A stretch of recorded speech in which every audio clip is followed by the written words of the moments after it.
Shalom dan selamat pagi jemaat yang dikasihi oleh Tuhan. Bersyukur kepada Tuhan untuk hari baru karunia Tuhan. Pada hari ini kita mengalami perjalanan hidup semua karena kasih karunia Tuhan. Kita masuki bulan yang baru lagi, di bulan Mei, tepatnya hari ini 1 Mei 2025 di hari Kamis. Kita akan mendasari perjalanan hidup kita dengan firman Tuhan. Sebelum itu mari kita berdoa. Segala puji dan syukur kami panjatkan hanya kepada-Mu Tuhan. Terima kasih kami akan mendengarkan firman-Mu pada pagi hari ini. Roh Kudus Tuhan akan menuntun kami sehingga kami dapat memahami kebenaran firman Tuhan dengan baik dan benar. Bersabdalah kepada kami Tuhan, kami telah siap untuk mendengarkan firman-Mu. Di dalam nama Tuhan Yesus kami berdoa. Amin. Yesaya pasal 5, kita akan membaca ayat 16 dan 17 firman Tuhan. Tetapi Tuhan semesta alam memang maha tinggi dalam keadilannya, dan Allah yang maha kudus menyatakan kekudusannya dalam kebenarnya. Domba-domba akan makan rumput di sana seperti di padangnya sendiri. Anak-anak kambing akan mencari makan di reruntuhan rumah orang kaya. Celakalah mereka yang melawan Tuhan. Kemerosotan moral dan spiritual pada diri manusia disebabkan oleh kesenangan dunia, seperti kegemaran akan uang dan harta serta kegemaran akan kekuasaan. Kesenangan dunia dapat menjadi perangkap yang membuat kita lupa akan Tuhan.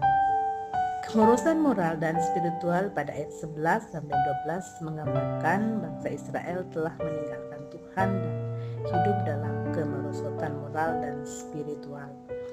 Bangsa Israel lebih suka minum anggur dan hidup dalam pesta pora daripada mencari Tuhan dan hidup dalam kebenaran.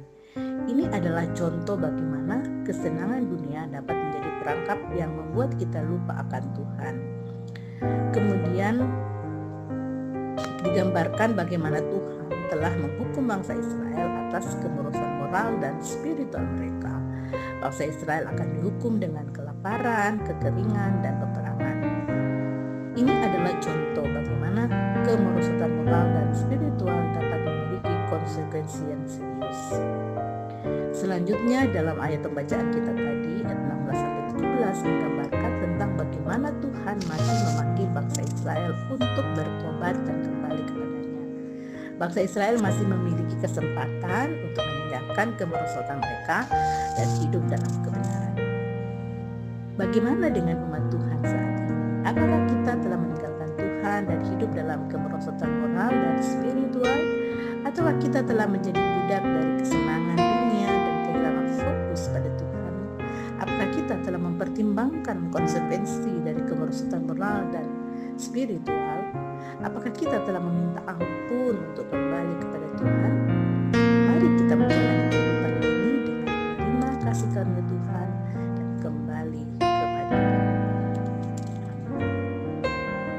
Mari kita berdoa. Pujian syukur kami panjatkan kepada-Mu Tuhan. Terima kasih firman-Mu menguatkan kami pada pagi hari ini.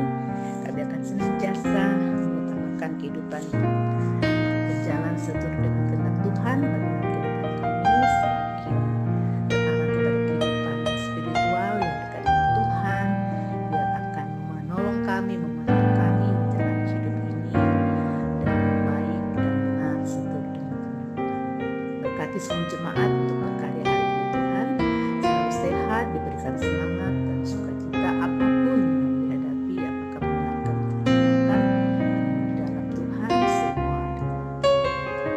Kami juga bersyukur bersama dengan kekasih kami, Pater Cucu Yovela Matium yang ulang tahun pada hari ini.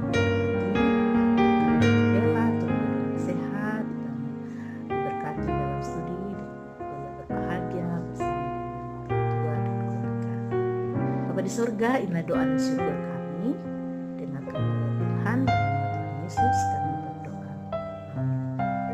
Selamat ulang tahun, anak kekasih Yovela Matium. Tuhan selalu memberkati. selamat berkarya untuk kita semua.